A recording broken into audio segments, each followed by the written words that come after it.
asırdık arahın dinlerem ayanın soluğar ayhallarına tartır ederdir beyakem ercimnah sürekten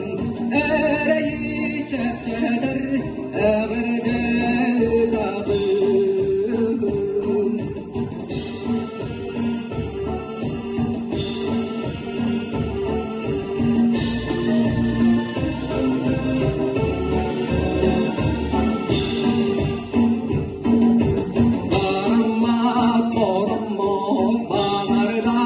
sırdınkam ağabın toğru